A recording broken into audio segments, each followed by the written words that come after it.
அனைவருக்கும் வணக்கம்.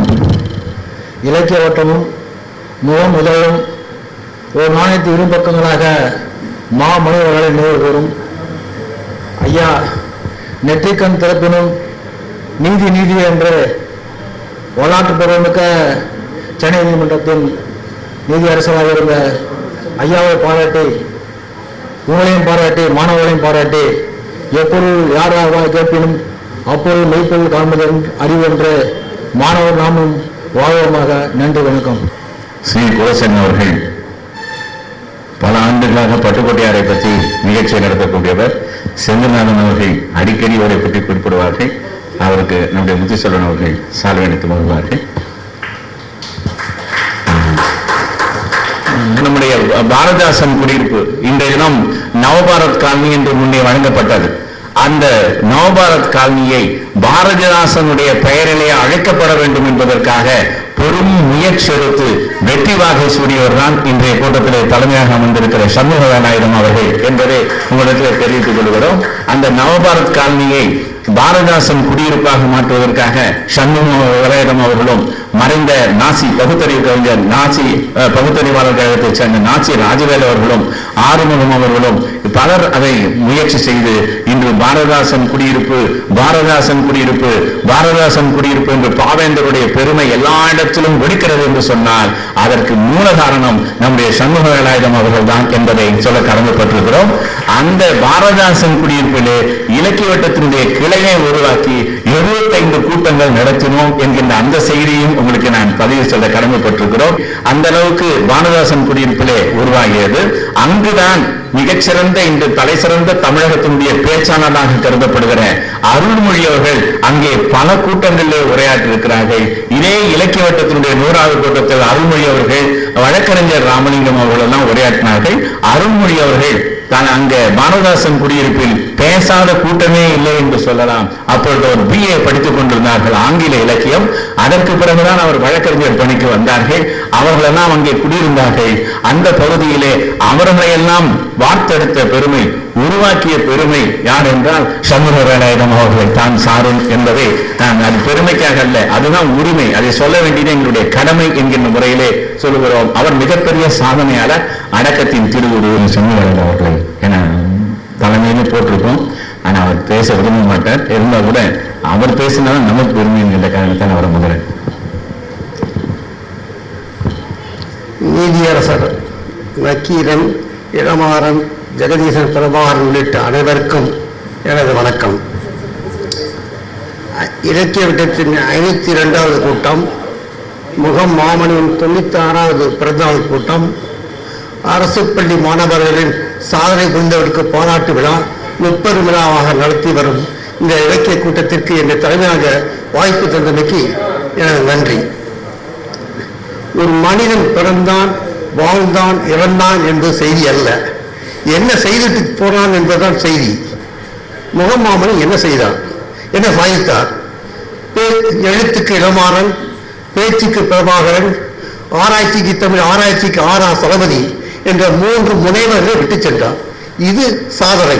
இதனால் தான் இன்றைக்கு முகமாமணி பலராலும் பாராட்டப்படுகின்ற அளவுக்கு இன்றைக்கு இறந்த பின்பும் அவர் பெருமை பேசப்படுகின்ற நிலையில் உயர்ந்து நிற்கின்றார். ஆகவே என்ன மாமனை பற்றி எல்லோரும் பேசிவிட்டாலும் நானும் பேசி நேரத்தை வீணாக்க வருவதில்லை. மாணவ செல்வங்களுக்கு மட்டும் ஒரே ஒரு செய்தி குறிப்பிடுகிறேன். எக்காரணத்தை கொண்டும் நீங்கள் உங்கள் தன்னம்பிக்கையை இழந்து விடாதீர்கள். எந்த வறுமையாக இருக்கட்டும், எந்த இதாக இருக்கட்டும், நீங்கள் தன்னம்பிக்கை இழந்து விடாதீர்கள்.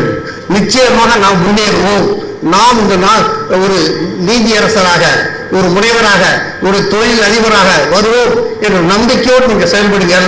உங்களுக்கு ஒரே ஒரு செய்தியை சொல்கின்றேன். நான் சென்னையிலே கால் வைத்த பொழுது என்னிடம் கையில் இருந்தது ஒரு நாள் சாப்பாட்டுக்குள்ள பணம் தான், வேறு பணம் கிடையாது. ஆனால் இந்த தன்னம்பிக்கையின் காரணமாக இன்றைக்கு என்ற 300 தொழிலாளர் வேலை செய்கிறார்கள். அத்தனை பேருக்கு மத்திய சாப்பாட்டை கொடுத்துக் கொண்டிருக்கிறேன். இதை நான் பெருமைக்காக சொல்லவில்லை, உங்களுடைய தன்னம்பிக்கை வளர வேண்டும் என்ற ஒரு கருத்துக்காக சொல்லி, எக்காரணத்தை கொண்டு சோர்ந்து விடாதீர்கள், மனம் தளர்ந்து விடாதீர்கள், தன்னம்பிக்கை கொண்டு வளர்த்துக் கொள்ளுங்கள். உங்களுக்கு நல்ல ஆசிரியை, தலைமை ஆசிரியை கிடைத்திருக்கார்கள், அதை பயன்படுத்திக் கொள்ளுங்கள் என்று கூறி வாய்ப்புக்கு நன்றி பாராட்டி வர வேண்டும். நன்றி, வணக்கம்.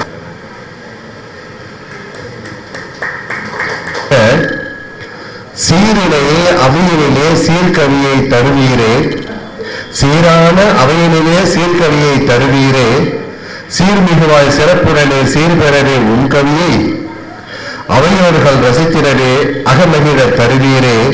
வாருமம்மா, வந்து இங்கே உன் கவியை தாரும் அம்மா. சித்ராமணி அவர்கள்.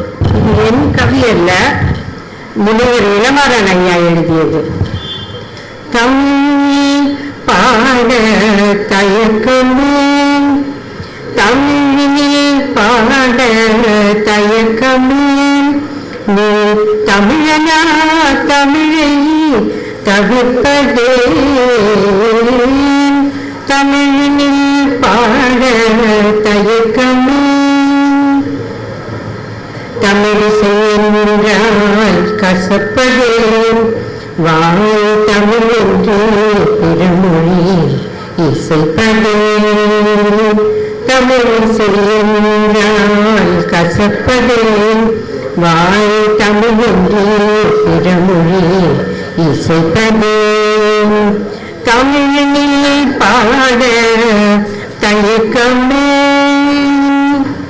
உண்பதும் உறைவதும் தமிழ்நாட்டில், உடலிலே வளர்ப்பதும் இந்நாட்டில், பண்களை கற்றுதும் பண்பாட்டில், பண்களை கற்றுதும் பண்பாட்டில், ஏன் பயனிலா பிறமொழி உன் பாட்டில்,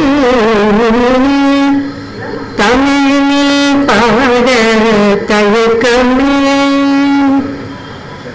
தமிழில் பாட கிடையாதாது தீண்டத்தகாத பெருமையா, தமிழில் பாட கிடையாதாது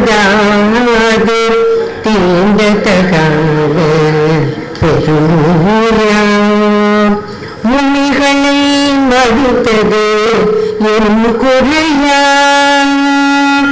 முனிகளை மறுத்தது என் குறையாதை ஒழித்திட மறந்தோம் தலைமுறையாய், தமிழில் பாட தயக்கமே, நீ தமிழனா தமிழை தவிர்ப்பதே,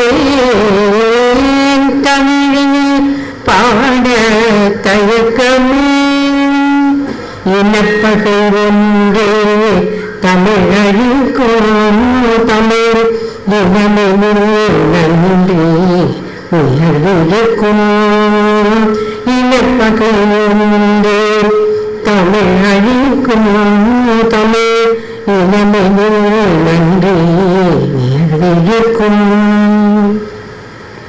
இனி பகை தமிழிசை பாடாதார், இனி பகை தமிழிசை பாடாதார், அவர் எதிரியே எமக்கினி தீண்டாதார்,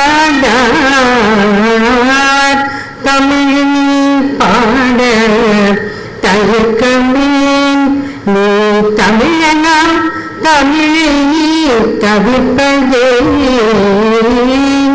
தமிழில் பாட தயக்கமே தயக்கமே. நன்றி, வணக்கம்.